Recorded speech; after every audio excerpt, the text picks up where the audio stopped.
Salut, c'est Cindy, contente de vous retrouver pour une nouvelle vidéo.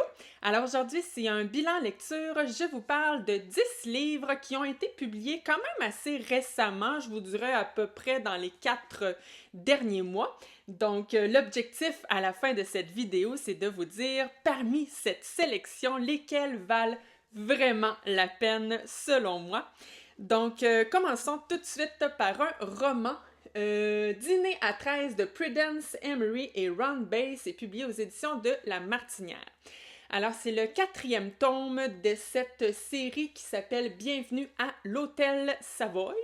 Mais je vous avouerai que c'est pas nécessaire d'avoir lu les 3 premiers tomes. D'ailleurs, c'était mon cas. Moi, j'ai pas lu les 3 premiers livres. Et ça ne m'a pas du tout empêché de comprendre l'histoire. Donc, n'hésitez pas, ça dérangera pas si vous n'avez pas lu les 3 premiers. Alors, dans ce roman, on retrouve Priscilla Tempest, qui est l'attachée de presse de l'Hôtel Savoy, et on va aussi retrouver plusieurs personnages connus, donc entre autres Cary Grant, Alfred Hitchcock, Orson Welles, donc tous des personnages qui vont s'établir à l'Hôtel Savoy. Et lors d'un souper organisé justement par Orson Welles, nos personnages vont prendre connaissance d'une malédiction qui semble hanter l'hôtel Savoy. Et cette malédiction en question, cette rumeur, c'est que dès que 13 personnes se réunissent pour un souper à l'hôtel Savoy, la rumeur dit que le premier à quitter le dîner en question va mourir dans des circonstances particulières. Donc là, nos personnages, quand ils apprennent cette malédiction, je vous dirais qu'ils prennent pas ça trop au sérieux, ils sont pas sûrs, ils se disent c'est sûrement des balivernes, mais donc voilà, je vais vous laisser découvrir si effectivement la malédiction va se produire dans ce roman. Je vous avouerai que moi, c'est pas vraiment un roman qui m'a plu, mais en même temps, je suis très difficile, moi, avec le cozy mystery. Je trouve toujours ça un peu niaiseux, un peu invraisemblable. Mais en même temps, je sais que je peux pas vraiment lui reprocher parce que c'est le genre Cozy Mystery ne se veut pas vraisemblable, tu sais, c'est des personnages qui vont faire des enquêtes et qui ne sont pas, c'est pas dans le cadre de leur métier, ce ne sont pas des policiers ou des détectives. Dans ce cas-ci, c'est Priscilla Tempest, l'attachée de presse, qui va se retrouver à faire les enquêtes. Donc, tu sais, c'est normal que ce ne soit pas vraisemblable. Mais cela dit, je peux quand même avoir du plaisir à lire un cozy mystery, mais dans ce cas-ci, j'ai trouvé que les auteurs avaient pas réussi. Tu sais, faut que les personnages soient attachants, faut qu'il y ait de l'humour, faut que ce soit drôle un peu, tu sais. Mais dans ce cas-ci, ça n'a pas été le cas. Puis l'enquête est pas non plus très palpitante. Je vous dirais que le seul moment dans le livre où j'étais curieuse de le lire, c'est le lendemain du souper parce que je voulais voir si effectivement le premier invité à avoir quitté la table allait vraiment mourir, tu sais. C'est le seul bout où j'ai été curieuse. Tout le reste du roman, je l'ai lu sans beaucoup d'intérêt parce que, donc voilà, c'est un roman que j'ai trouvé fade. C'est vraiment le mot que je retiens pour ce livre, c'était fade à tous les niveaux malheureusement. Mais comme je vous dis, je ne suis pas une grande fan du cozy mystery. Si vous êtes adepte du genre, peut-être, pourquoi pas le tenter. C'est sûr que c'est léger, ça se lit tout seul, donc voilà, peut-être que c'était juste pas un roman pour moi. Et voilà. Alors, le prochain roman que j'ai lu, c'est Nul ennemi comme un frère de Frédéric Paulin, publié aux éditions Agulot. Alors, dans ce roman, l'auteur nous raconte les débuts de la guerre civile du Liban. Donc, les origines de cette guerre, comment ce conflit est né finalement. Et il nous le raconte par plusieurs personnages. Il va nous raconter le destin justement de plusieurs personnages qui sont tous très différents. Ils sont tous issus de milieux différents. Ils ont tous des religions différentes, des convictions différentes. Donc, ça nous donne plusieurs perspectives. Ça nous donne un regard, je vous dirais, très complet de comment a pu naître ce conflit qui ne s'est jamais terminé finalement et qui a donné lieu à la guerre civile du Liban. Et c'est franchement, là, j'ai été agréablement surprise parce que moi, j'y connais rien. Dans tous les conflits au Moyen-Orient, la guerre au Liban, j'y connais rien. La plupart du temps, quand j'en entends parler aux nouvelles, souvent, plus souvent qu'autrement, je suis un peu perdue dans tout ça, mais ce roman a réussi, je trouve que l'auteur réussit à bien vulgariser son sujet à travers à travers une histoire intéressante, à travers des personnages intéressants, des personnages super bien développés. Et j'aimais que on ne prend pas parti pris pour aucun d'eux. Tu sais, comme je vous disais, ils viennent tous de milieux différents, mais on ne les juge pas. Au contraire, on comprend un peu d'où ils viennent, puis comment justement est né tous ces conflits entre nos divers personnages. Et ce que j'aimais aussi, c'est que les personnages, ils sont tous en amour avec leur pays, avec le Liban. Et c'est ce qui rend ce livre, en fait, bouleversant parce que on voit à travers les yeux de nos personnages, on voit ce beau pays se détruire. Donc voilà, c'est bouleversant. Fait que oui, franchement, là, c'est un bon roman. C'est sûr que, comme je vous dis, j'ai été agréablement surprise parce que je l'ai trouvé très accessible, mais en même temps, c'est aussi un roman qui m'a demandé beaucoup de concentration. Tu sais, je le lisais, là, puis j'avais tellement peur d'en manquer un bout, là, tu sais, je voulais vraiment... je voulais vraiment... ben c'est ça, je voulais rien manquer, donc j'ai été très concentrée. Fait que, tu sais, oui, accessible, mais exigeant en même temps, tu sais, ouais, là, je me contredis un peu dans ce que je, dans ce que je vous dis, mais c'est vraiment le ressenti que j'ai eu face à ce livre, accessible mais exigeant en même temps. Donc voilà, il m'a peut-être, pour moi, personnellement, manqué une petite notion de plaisir, mais quand même, là, si vous êtes intéressé par le sujet, que vous soyez connaissant ou non, je vous dirais que franchement, c'est un roman que je vous recommande. Alors, ensuite, je suis allée complètement ailleurs et j'ai lu le deuxième tome de la série de Rune's Love, Leather and Lark de Brian Weaver. Je suis vraiment pas certaine de ma prononciation. Donc, publié aux éditions Verso.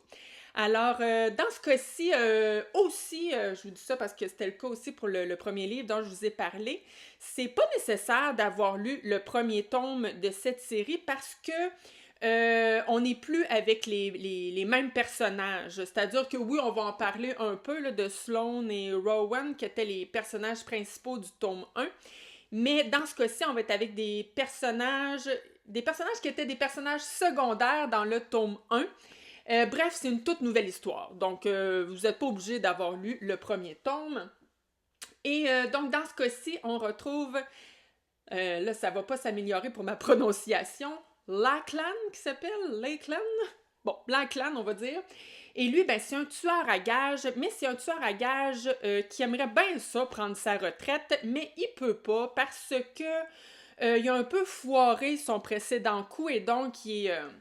on va tout nous expliquer, là, mais il est un peu lié à son patron, puis il peut pas lâcher, finalement. Et on a aussi le personnage de Lark qui, elle va justement va proposer à Lachlan de l'aider à traquer un meurtrier. Et s'il accepte, elle lui promet d'obtenir sa liberté. Donc, de faire en sorte qu'il puisse enfin se libérer de son patron et prendre sa retraite du métier de tueur à gages.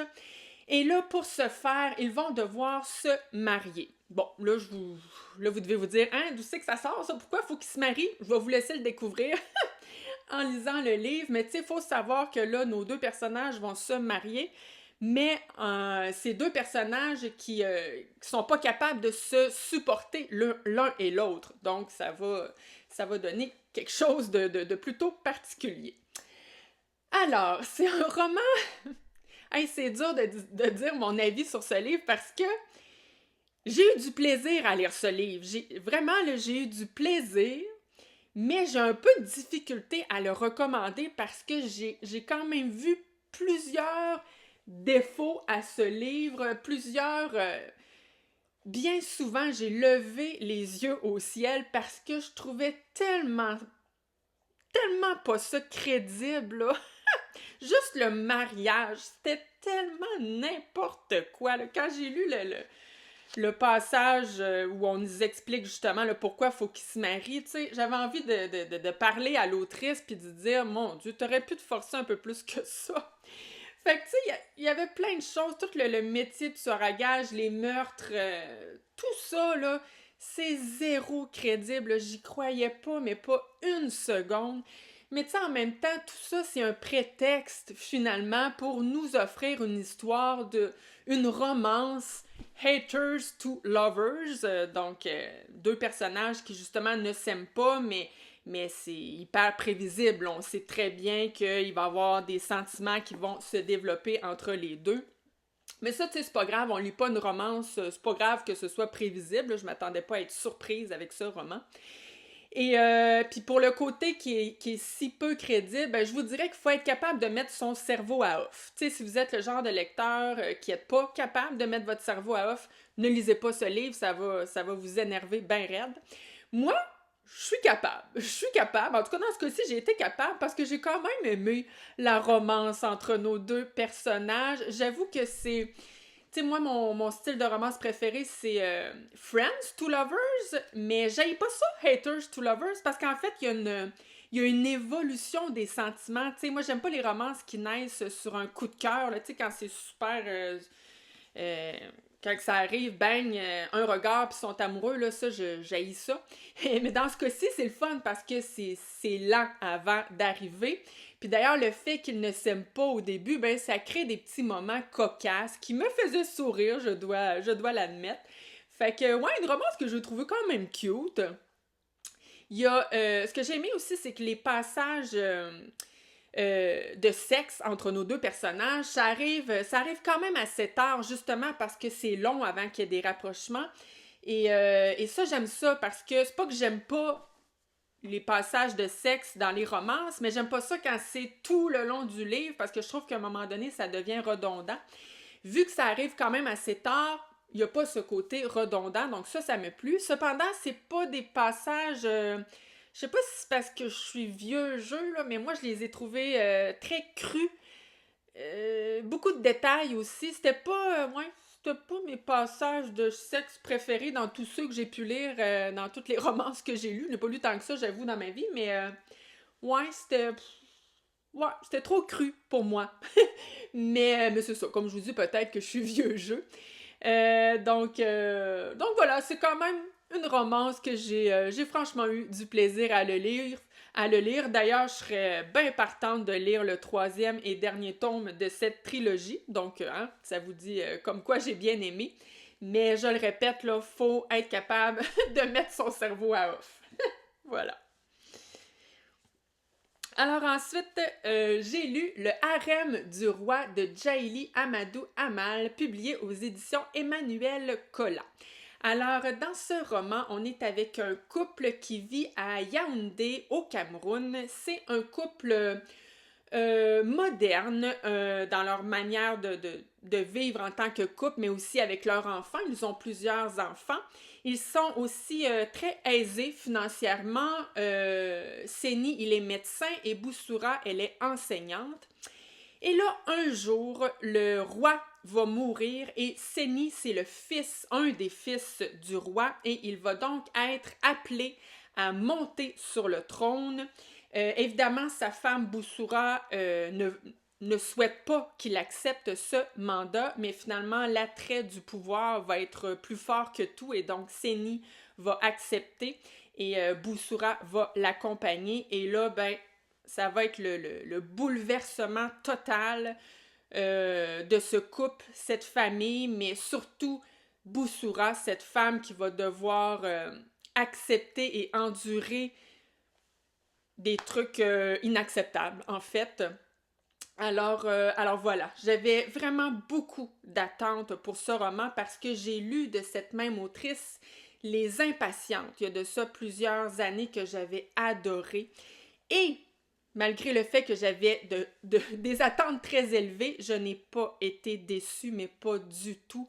Je trouve que cette autrice nous raconte des situations propres à l'Afrique que, en tout cas moi personnellement, je ne connaissais absolument pas. Dans ce cas-ci, là, la servitude des femmes face à leur roi, donc le harem du roi, comme le dit le titre, je trouvais ça tellement choquant. Là, c'est carrément de l'esclavage sexuel qu'on accepte parce que c'est dans la tradition. Mais, oh my God, je capotais à lire ce roman. Et donc, j'aime beaucoup ce côté. Tu sais, cette autrice est une militante camerounaise et voilà, je trouve ça admirable ce qu'elle fait. Et là, oui, des sujets importants, des sujets intéressants, mais elle a aussi un énorme talent à nous offrir une bonne histoire. Tu sais, c'est pas juste intéressant, c'est aussi une super bonne histoire. Et elle écrit vraiment très bien. Donc, c'est clairement un roman que je vous recommande. J'ai aussi, dernier mot pour ce livre, j'ai adoré la fin. C'est une belle fin satisfaisante, là, tu sais. J'ai aimé la fin. En fait, j'ai aimé tout le livre. Donc, voilà, je vous le recommande fortement. Le prochain roman est bon Dieu que j'ai du fun à lire ça. Et que c'était le fun! Méchant bon divertissement. Rien n'est vrai de Lisa Jewell, publié aux éditions Hauteville. Alors, dans ce roman, on est avec le personnage d'Alix, qui est une podcasteuse. En fait, elle fait des podcasts sur des femmes dont elle raconte le parcours, donc des parcours inspirants. Et un jour, elle va rencontrer Josie.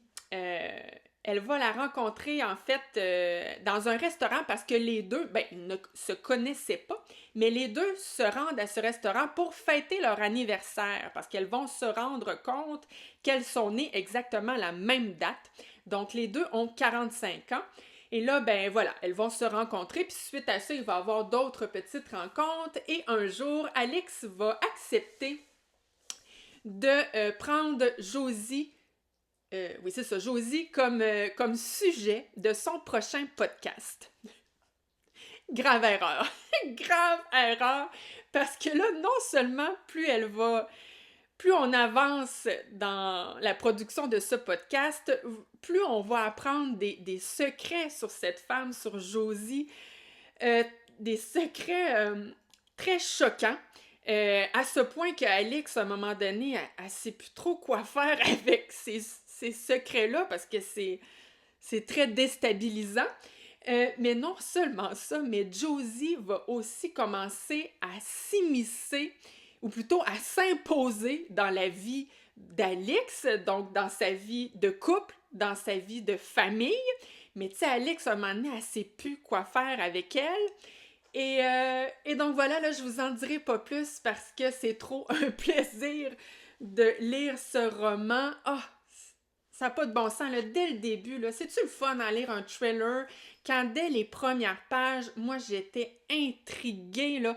Intriguée par l'histoire, intriguée par les personnages. Puis le fun est resté jusqu'à la toute fin. Là, attention, je vais quand même vous prévenir, si vous êtes un gros lecteur de thriller et que vous êtes à la recherche tout le temps d'un thriller là, qui original, là, qui propose quelque chose de nouveau, c'est pas le thriller que je vais vous conseiller. Là. C'en est pas un qui réinvente le genre, pas du tout, c'est pas original, ça repose même sur, je vous dirais, un procédé très banal, là, tu sais, de savoir qu'est-ce qui est vrai, qu'est-ce qui est faux. Tu sais, j'ai pas fermé le livre en me disant « Oh, wow, Lisa Jewell nous a fait quelque chose, j'en reviens pas, elle est trop hot. » Non, je suis pas impressionnée. c'est pas à ce niveau-là. C'est vraiment un thriller grand public, mais ça fonctionne, là, ça fonctionne tellement. Si vous cherchez un thriller de vacances, si vous avez envie justement d'un bon divertissement, là, tu sais, un bon page-turner, un livre que t'es pas capable de déposer tellement, tellement c'est intriguant, c'est sûr que je vous le recommande fortement, fortement. Donc voilà, pour moi, ça a été une excellente lecture. Donc là, suite à ça, je suis retournée avec quelque chose d'un peu plus exigeant. Comme vous pouvez voir, j'aime bien alterner les genres. Et là, j'ai lu La vie des spectres de Patrice Jean, publié aux éditions Le Cherche-Midi.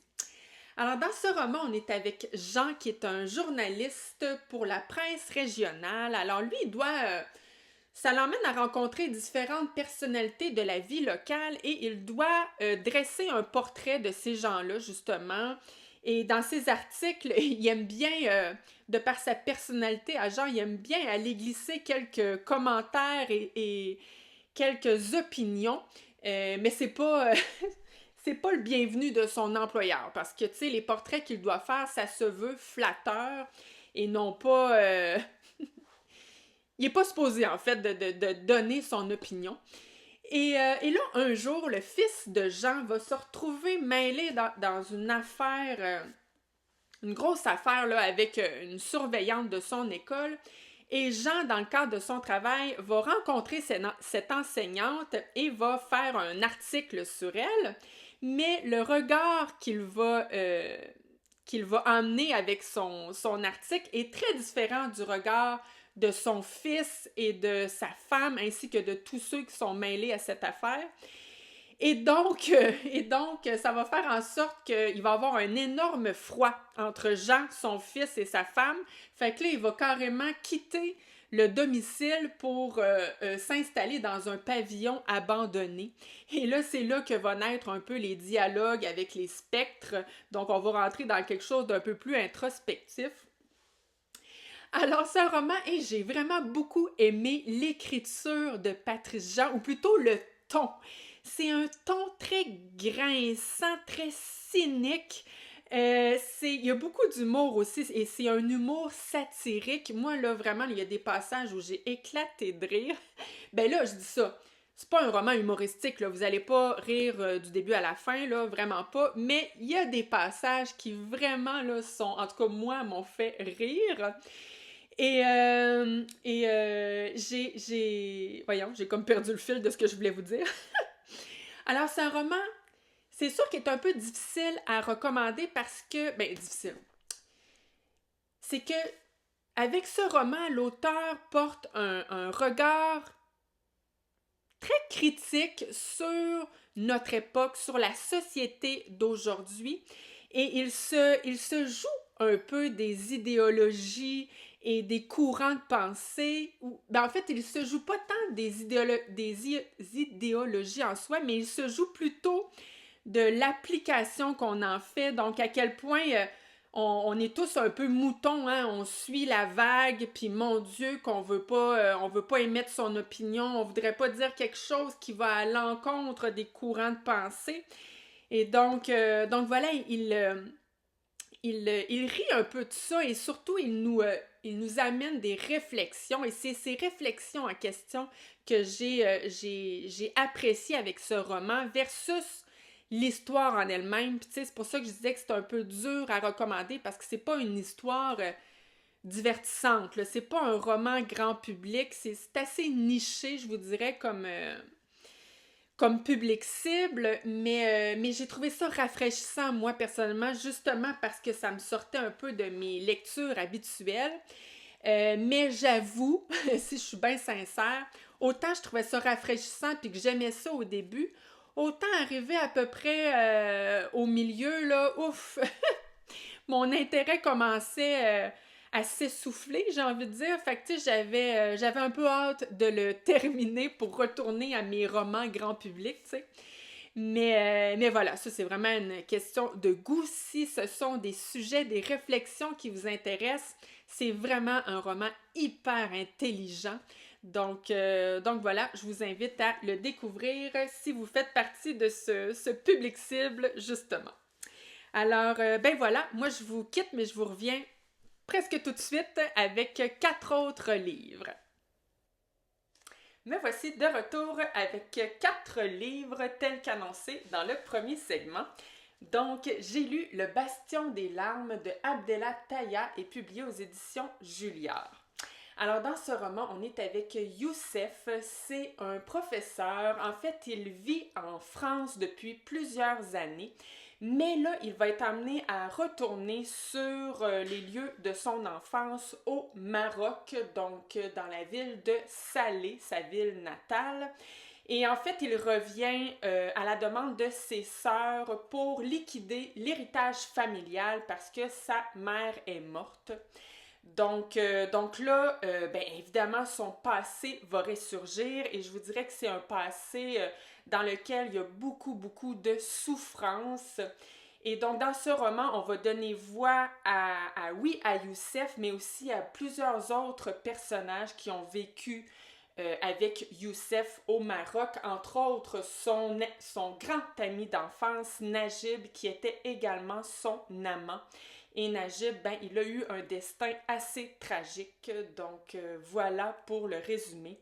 C'est vraiment une histoire très bouleversante, une histoire dans laquelle on dénonce toute l'homophobie de la société marocaine dans les années où se situe cette histoire. On est au début des années 1980.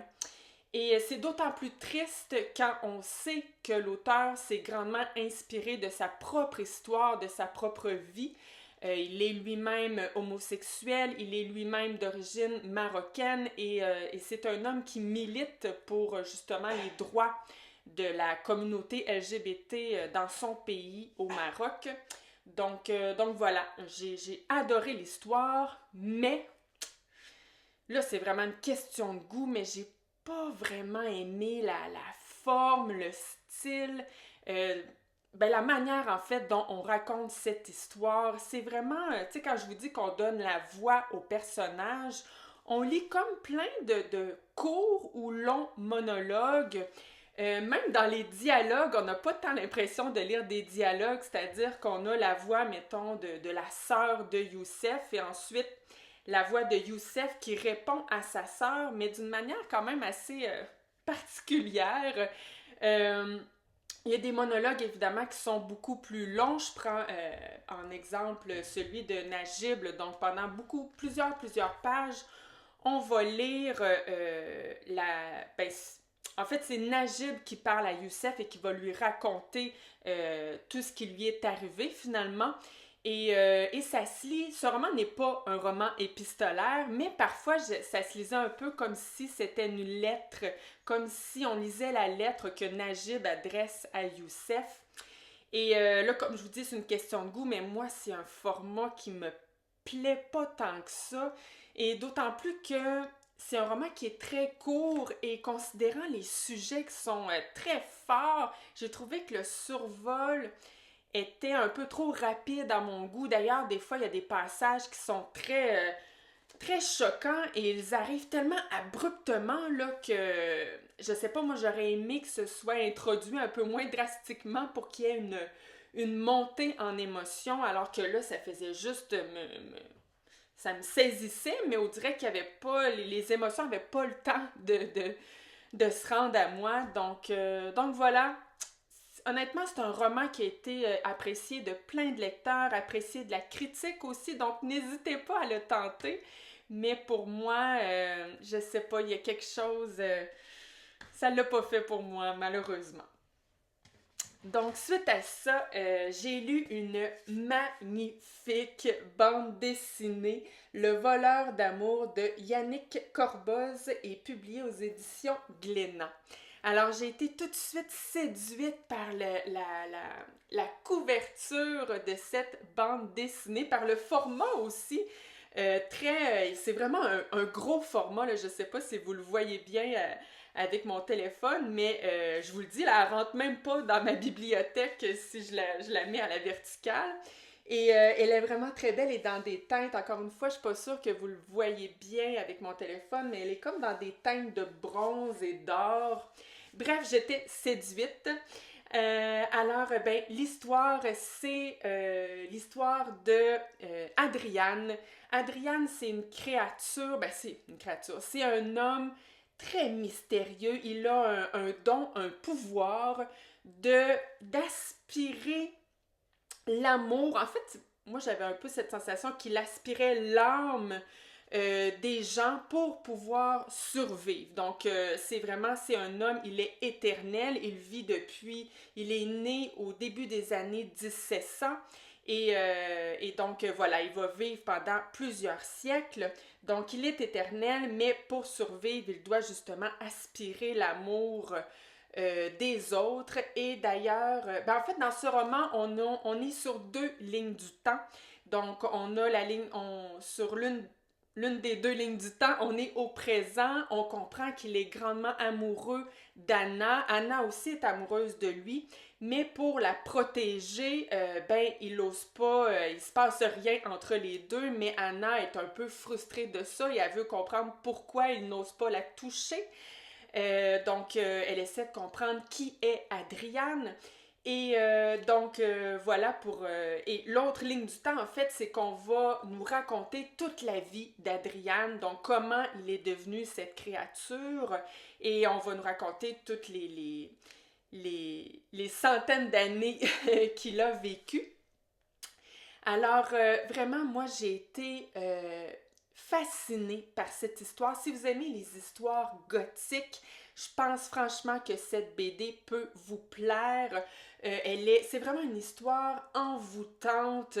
Moi, j'ai été particulièrement fascinée par le début de la BD parce que, tu sais, cette histoire, vous l'aurez peut-être compris avec mon résumé, on réinvente un peu le mythe du vampire, mais d'une manière tellement originale. Et justement, au début de cette bande dessinée, quand on nous raconte comment il est devenu cette créature, et pour ce faire, on va nous raconter l'histoire de ses parents et comment il a été conçu.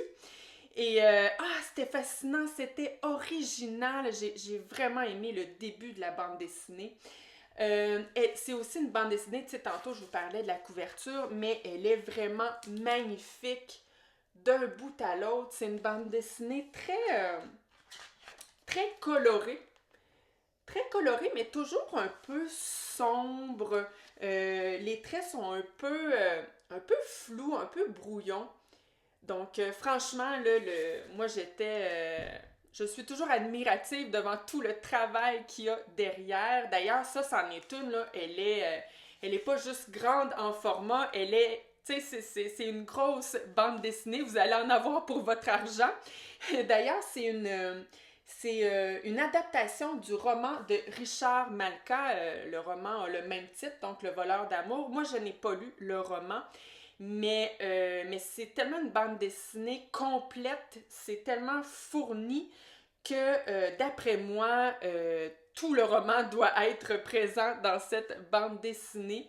Et d'ailleurs, même je vous dirais, c'est rare que j'ai ce commentaire pour des bandes dessinées. D'habitude, je trouve toujours ça trop court à lire, une bande dessinée. Mais dans ce cas-ci, j'avoue que j'ai eu un petit coup d'ennui un petit peu avant la fin. Parce que, tu sais, il faut dire que le personnage d'Adriane, étant donné qu'il a vécu pendant plusieurs siècles et qu'on nous raconte tout ça, ben, à un moment donné, je trouvais que ça devenait un peu long. Donc, ouais, un petit coup d'ennui avant d'arriver à la fin, mais quand même, c'était une très belle et bonne bande dessinée. Donc, je vous la recommande certainement, surtout si vous aimez, comme je vous dis, les histoires gothiques. Vraiment, ça peut vous plaire. Alors, ensuite, j'ai lu un roman qui m'a donné une tendinette à l'épaule. Non, c'est pas vrai, mais c'est vrai que c'est un très très gros roman. Les fantômes de l'Hôtel Jérôme de John Irving est publié aux éditions du Seuil.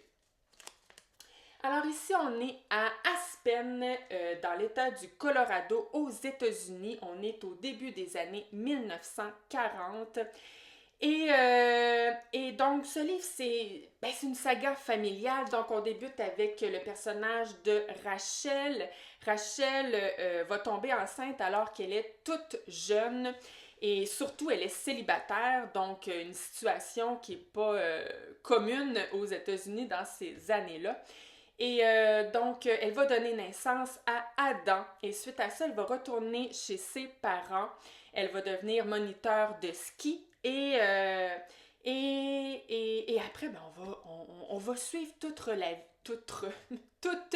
la vie d'Adam et de sa mère, mais pas que. On va avoir aussi beaucoup d'autres personnages, entre autres les grands-parents, entre autres la cousine de Adam qui va prendre beaucoup de place dans cette histoire. Et donc voilà, on va parcourir environ, si je me trompe pas, tout près de 70 ans quand même avec le personnage d'Adam.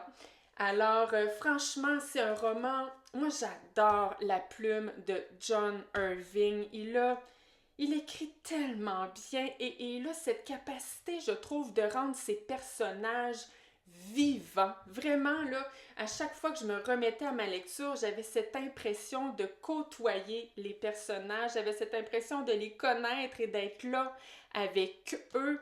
Vraiment, il est vraiment bon pour développer ses personnages. J'aime aussi beaucoup John Irving pour son... Il nous dresse toujours un panorama de l'histoire des États-Unis avec toujours des thématiques hyper intéressantes. Dans ce cas-ci, on a vraiment beaucoup avec les personnages, cette quête de liberté de soi, liberté d'aimer, peu importe son identité sexuelle. Vraiment, l'identité sexuelle est très, très présente avec plusieurs des personnages de ce roman. Et je vous rappelle qu'on est dans une société américaine très religieuse et c'est quoi l'autre mot? Conformiste. Donc voilà, vraiment, cette histoire, c'est un espèce de vent de... Pas d'espoir, mais de... Ouais, c'est pas acceptation. Voyons, c'est quoi le mot, donc? En tout cas, bref, il y a un super beau message, je trouve, à travers cette histoire. Donc, voilà, mais cela étant dit, j'ai quand même un gros bémol avec ce livre, c'est que je l'ai trouvé tellement trop long, mais tellement trop long. Et là, je parle pas seulement du nombre de pages, c'est qu'il y a beaucoup de digressions, il y a beaucoup de détails qui, selon moi, n'étaient pas nécessairement utiles à l'histoire. Donc oui, des beaux personnages, une belle histoire, mais parfois ça devient presque indigeste. Bon, là, le mot est peut-être fort, mais en tout cas, ça devient lourd parce que on a toujours cette sensation que c'est interminable. Donc voilà, je pense que j'aurais beaucoup aimé ce roman si on avait coupé. Je pense qu'il y a beaucoup de passages qui auraient pu être coupés et ça aurait juste été meilleur. Mais bon, voilà, si vous aimez les sagas familiales, si vous aimez la littérature américaine et que vous n'avez pas peur de ce gros format, ben peut-être que vous allez pouvoir apprécier ce livre. Donc, pour ma part, j'ai aimé, mais c'était vraiment beaucoup trop long. Voilà. Alors, le dernier roman de ce bilan lecture, Les éphémères de Andrew O'Hagan, publié aux éditions Métellier. Alors, ce roman est divisé en deux parties. La première partie, on est vraiment dans un coming of age avec une gang de gars qui, pour fêter la fin du lycée, souhaitent se rendre à Manchester. Ils souhaitent faire un petit voyage de quelques jours à Manchester pour pouvoir aller participer à un festival de musique mythique. Donc voilà, ça c'est la première partie. La deuxième partie, je peux pas vraiment vous en dire beaucoup parce qu'on va être 30 ans plus tard avec deux des gars qui faisaient partie de cette gang justement qui était allé à Manchester et l'un d'eux, Tully, Tully, je sais pas, je vais dire Tully. Tully va faire une annonce bouleversante à son ami Jamie. Et donc, la deuxième partie du roman va être autour de cette annonce en question qui va bouleverser leur vie. Voilà. Je ne peux pas en dire plus. Alors, ce roman, j'ai eu tellement de difficultés à donner une note sur Goodreads parce que c'est un roman, il y a plein de choses que j'ai tellement aimées. Mais en même temps, là, ça va vous paraître bizarre, là, mais d'un autre côté, c'est un roman que j'ai trouvé un peu ennuyant. Un peu beaucoup ennuyant même. Surtout la première partie du roman, je vous dirais. En fait, je vais commencer par les choses que j'ai aimées. On va commencer positif. Alors, premièrement, j'ai adoré l'écriture. Ensuite, j'ai adoré les personnages. Surtout Tully et Jamie, les deux personnages qu'on va suivre dans la deuxième partie. Que j'ai aimé ces personnages. J'ai aimé que l'amitié soit... C'est vraiment au cœur du roman. L'amitié, c'est l'élément central de ce roman et c'était juste tellement beau. La première partie du livre, on est, vous savez, dans cette amitié où, en fait, avec des jeunes qui sont insouciants, qui pensent juste, ils veulent juste avoir du fun, ils pensent juste au bonheur, à la liberté. Et moi, ça m'a rendu nostalgique de ma propre jeunesse. C'était tellement beau. Et la deuxième partie, on est plus dans cette amitié qui perdure à travers le temps, cette espèce de loyauté forte entre nos deux hommes. Ils s'aiment tellement, ils se respectent tellement et ça traverse vraiment les pages jusqu'à nous, là, tu sais. Ça, c'était juste génial. C'est aussi un roman, là, quand je l'ai terminé, là, j'ai vraiment versé plusieurs larmes. Tu sais, pour vous dire comment les personnages m'ont touchée. C'est aussi un roman, je vous le dis, là, je l'ai terminé avant hier et j'y pense encore beaucoup. Donc, tu sais, il est venu, il a laissé sa marque en moi, tu sais. Donc là, vous devez vous dire, mon Dieu, Cindy, tu l'as vraiment beaucoup, beaucoup aimé. Oui, mais en même temps, comme je vous dis, je me répète, c'était ennuyant à lire. La première partie du livre, tu sais, on est quand même pendant plus de 100 pages à ce festival de musique, mais tu sais, ça m'intéressait pas tant que ça. Même si j'aimais les personnages, j'aimais leur amitié, puis la jeunesse, comment l'auteur parle de cette période de la vie, il reste quand même que c'était un peu plate à lire. Puis la deuxième partie du roman, là, c'est sûr, je peux pas vous dire qu'est-ce qui se passe exactement, mais oui, c'est une grosse nouvelle, c'est quelque chose de gros, mais ensuite, il se passe pas tant grand-chose, puis les dialogues entre les deux ne sont pas... C'est pas passionnant à lire, tu sais, c'est un peu ennuyant. Fait que c'est pour ça que je vous dis, c'est difficile de vous donner mon avis. C'était difficile. Encore aujourd'hui, je sais pas trop quelle note je pourrais donner à ce livre. Mais voilà, il me reste vraiment quelque chose de ce roman. J'ai l'impression que je vais encore m'en souvenir longtemps. Donc voilà, très difficile à dire. Mais franchement, essayez-le. Puis surtout, venez m'en parler après. J'aurais le goût d'en discuter avec vous. Alors, voilà qui termine mon bilan lecture. En fait, on en est maintenant à la conclusion parce que, comme je vous avais dit en début de vidéo, je souhaitais vous dire, parmi cette sélection de 10 livres, lesquels valent vraiment la peine. Alors, là, évidemment que c'est une question de goût, mais moi, personnellement, voyons, vas-tu le dire? Si je ne pouvais qu'en choisir deux, ce serait définitivement Rien n'est vrai de Lisa Jewell. Si vous avez envie d'un super thriller de divertissement, celui-là, c'en est un.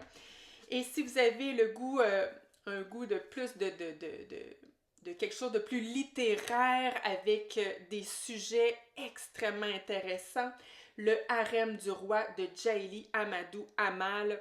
Celui-là aussi, franchement, ça serait dans mon top de la sélection d'aujourd'hui. Donc voilà qui complète mon bilan lecture. Je devrais vous revenir probablement dans 2 semaines avec une nouvelle vidéo. Alors merci beaucoup d'avoir été là et à la prochaine. Bye!